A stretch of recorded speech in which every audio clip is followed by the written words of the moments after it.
Bueno, como con todos los otros objetos, vamos a hacer una parte conceptual, una parte teórica y luego vemos ejemplos de trigger para que se entienda un poquito mejor la teoría. Esa es la idea. Bueno, los activadores, trigger, objetos que se ponen sobre una determinada tabla, ¿tá?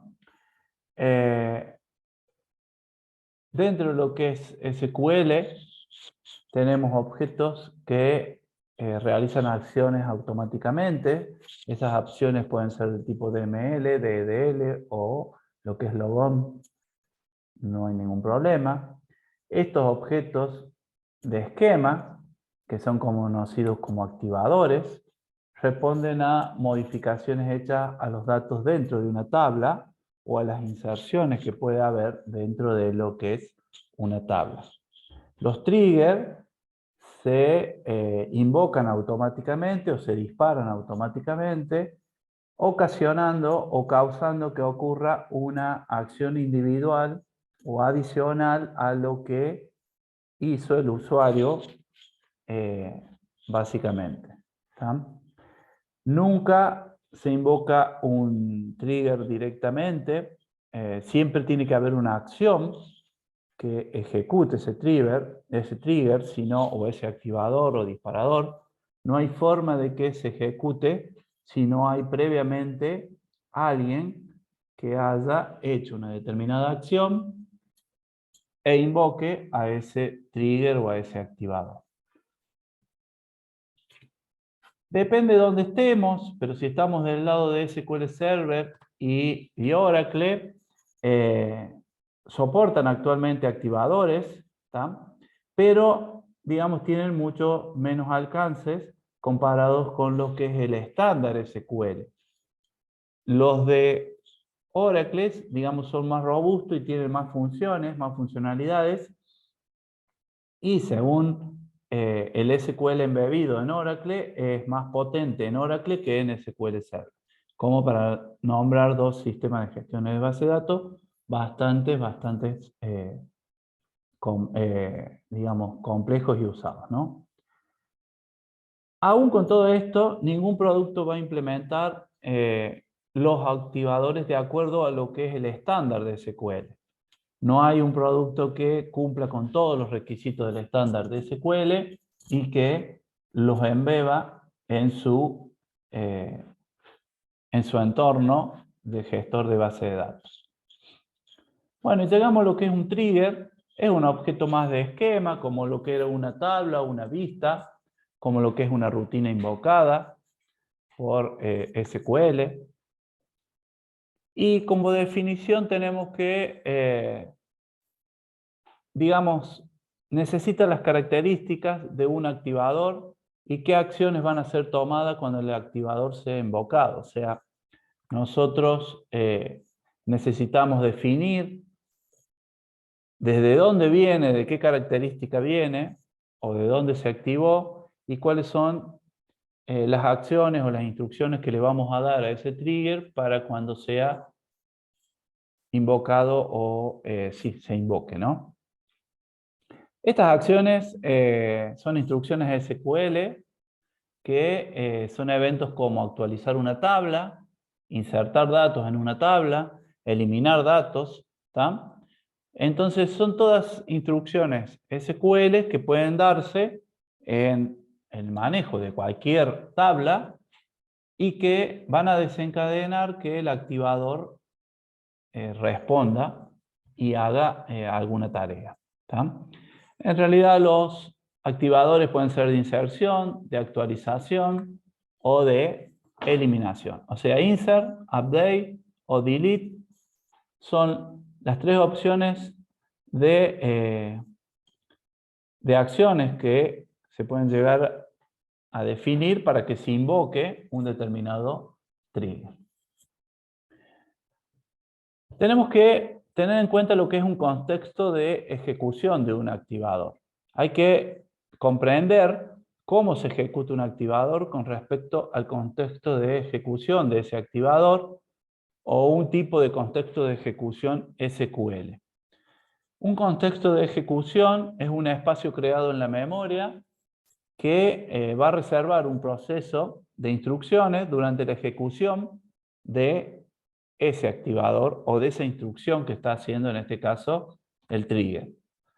Puede haber muchos contextos de ejecución, pero solamente uno se va a estar ejecutando en un determinado momento. ¿Qué significa esto? Que yo puedo tener una tabla con muchos triggers definidos en esa tabla, pero solamente se va a ejecutar uno solo en un determinado tiempo. Después se ejecutará otro, pero siempre es uno solo y no dos en forma concurrente. Un contexto de ejecución de un activador se crea cada vez que es invocado este activador y, como dijimos recién, siempre se ejecuta una vez un contexto de ejecución a la vez y siempre hay un solo contexto de ejecución para cada uno de esos triggers definidos. Entonces, un contexto de ejecución es una parte de la memoria que se toma para que utilice ese trigger y hasta que no termine ese trigger no se libera. Por ejemplo, tenemos esto. Tenemos una tabla 1, la tabla 2, la tabla 3. En la tabla 1 hay un activador de actualización de la tabla 1, hace lo que tiene que hacer, y en la tabla 2 hay otro activador de inserción en tabla 2. Entonces, fíjense que hay una activación secuencial, primero en la tabla 1, que tiene un trigger, en la tabla 2 también se ejecutó algo, pero también tiene un trigger, y se van ejecutando cada uno de estos activadores. ¿Tá? Como verán acá, también podemos ver, o sale así a la vista, que una tabla desencadena un trigger y ese trigger hace una inserción en otra tabla y esa tabla tiene otro trigger y así sucesivamente se van ejecutando los distintos triggers en una forma secuencial. En cuanto a la sintaxis, tenemos el famoso create trigger con el nombre que le vamos a definir. Eso ya lo sabemos. Después vienen las sentencias before o after, antes o después. ¿Tá? Es decir, ¿qué queremos que sea? Antes que se ejecuten las instrucciones o después que se ejecute la instrucción. Es decir, yo estoy haciendo un insert, yo quiero que el trigger se ejecute antes o después que se hizo el insert. ¿Tá? Entonces, una de las dos opciones tiene que estar definida. Después vienen, ¿qué es lo que va a hacer? Perdón, ¿qué va a especificar el activador? Si es de inserción, de eliminación o de actualización. Es decir, ¿cuándo se va a disparar? ¿Cuando hay un insert, cuando hay un delete o cuando hay un update? Eso también sigue a las instrucciones a la before y a la after. En el caso de que sea update, podemos utilizar el off, donde vamos definiendo una lista de las columnas que yo quiero que tengan en cuenta para que se dispare este trigger.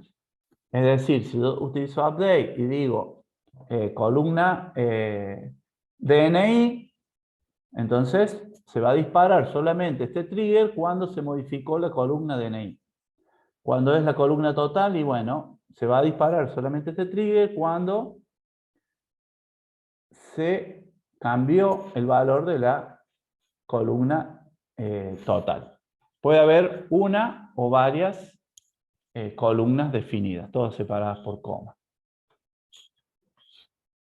Después tenemos la cláusula on, que incluye el nombre de la tabla, es decir, dónde yo estoy creando el trigger y dónde el trigger se va a disparar de acuerdo cuando haya alguna modificación, o alguna inserción o alguna eliminación en una determinada tabla. El referencing permite especificar cómo se van a referenciar los datos, que son en este contexto de ejecución que hablábamos recién, cómo se van a referenciar. Las opciones que tenemos de la referencia son all, new, all, en cuanto a filas y en cuanto a tabla. Fíjense, recuerden que todo lo que está entre corchete es opcional. El referencing all significa que toma la fila, la guarda, y también hay un referencing new, que es la nueva fila como quedó definida. Referencing all table, toma la tabla, la guarda, y también la podemos invocar a esa tabla como estaba en una referencia más vieja, y también definir una referencia nueva a esa tabla. Se usan poco, pero están dentro de las opciones de lo que es el trigger. Después tenemos el for each. El for each es un ciclo de iteración que puede ser a través de un row, es decir, si se especifica row, el activador es invocado cada vez que una fila es insertada, actualizada o eliminada. Entonces, yo tengo una actualización de 10 filas, el trigger se ejecuta o se activa o se dispara 10 veces. ¿Tá? En cambio, si utilizamos el statement, el activador se invoca solamente una vez, por más que haya 100 filas que yo haya actualizado. Entonces, digamos, es un lote, es un bloque de actualizaciones, un bloque de inserciones, un bloque de eliminaciones, pero el trigger se ejecuta con el statement una sola vez. En cambio, con el row, por cada fila. El when se evalúa, o lo podemos incorporar al when, fíjense que es opcional también, y si el valor es verdadero, el trigger se dispara. Si no, si el valor que yo pongo en esa condición de búsqueda es falso, el trigger no se dispara. ¿Y qué más tenemos? Y nada más. Ahí terminamos con la sintaxis y pasaremos a lo que es la demostración práctica, ¿no?